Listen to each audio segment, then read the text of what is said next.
اللہ کے جو پیغمبر ہوتے ہیں، اللہ کے نبی، یہ اپنے قوم کے لیے سب سے بڑے خیر خواہ، سب سے بڑے ناصح، ان کا بھلا چاہنے والے ہوتے ہیں، انہیں تکلیفوں سے، انہیں مصیبتوں سے بچانا چاہتے ہیں۔ اور انبیاء کرام نے اپنے اپنے زمانے میں اپنی قوم کے لوگوں کو ہدایت کی طرف بلایا، اللہ کی طرف بلایا، ان کے ساتھ خیر کا ارادہ فرمایا۔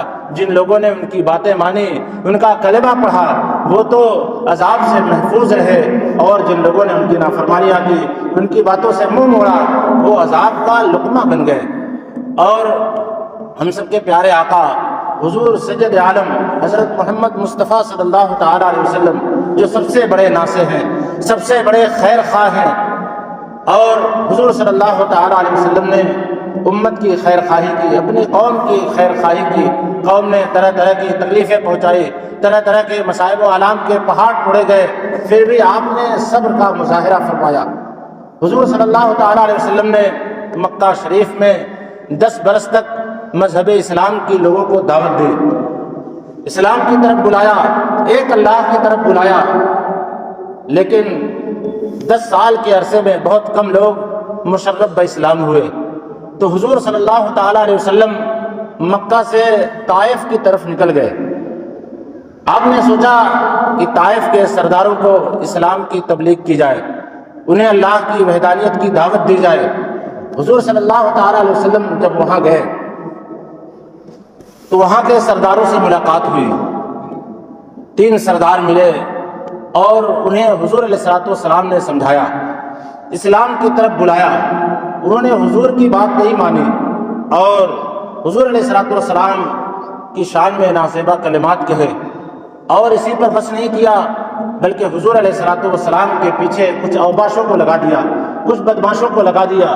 حضور صلی اللہ تعالیٰ علیہ وسلم آگے آگے جا رہے تھے، آپ کے ساتھ آپ کے آزاد کردہ غلام حضرت سیدنا زید بن حارثہ رضی اللہ تعالیٰ عنہ بھی تھے۔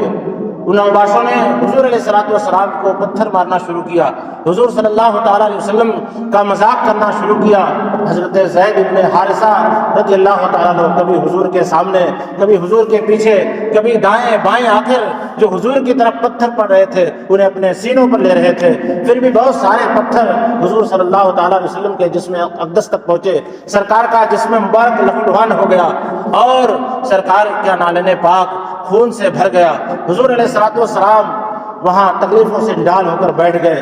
پھر وہ اوباش آتے، سرکار کا مذاق اڑاتے اور سرکار کو کھڑا کر کے پھر پتھر مارنا شروع کر دیتے۔ پھر حضور صلی اللہ تعالیٰ علیہ وسلم آگے گئے اور وہاں پہ ایک باغ میں آپ نے آرام فرمایا۔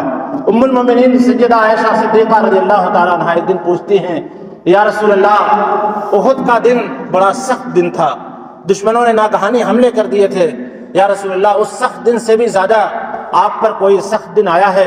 تو حضور نے فرمایا، اے عائشہ، جب میں طائف گیا تھا وہاں پہ دشمنوں نے مجھے لہو لہان کر دیا، پتھر مارے اور مجھے تکلیفیں پہنچائی۔ اس دن حضرت جبریل امین آئے اور عرض کیا، اے اللہ کے نبی، آپ حکم فرمائیں۔ میرے ساتھ اللہ تعالیٰ نے پہاڑوں کے فرشتے کو معمور کیا ہے، آپ جو حکم دیں گے، آپ جو ارشاد فرمائیں گے، آپ کے حکم کی یہ تعمیل کرے گا۔ اتنے میں پہاڑوں کا فرشتہ آیا، اس نے حضور کی خدمت میں سلام پیش کیا اور عرض کیا، اے اللہ کے نبی، اگر آپ کا اشارہ ہو جائے، آپ کا حکم ہو جائے تو میں ان طائف والوں کو 2 پہاڑیوں کے بیچ میں گھسیٹ دوں اور انہیں عذاب کا لقمہ بنا دوں۔ حضور صلی اللہ تعالیٰ علیہ وسلم نے فرمایا کہ نہیں اے جبریل، میں اس کی اجازت نہیں دیتا، مجھے اللہ کی رحمت سے امید ہے کہ اللہ تبارک و تعالیٰ ان کی صلبوں سے ایسے لوگوں کو پیدا فرمائے گا جو اللہ کو ایک کہیں گے، اللہ کو وحدہ لا شریک مانیں گے اور اسی کے ساتھ کسی کو شریک نہیں ٹھہرائیں گے، اس کی عبادت کریں گے۔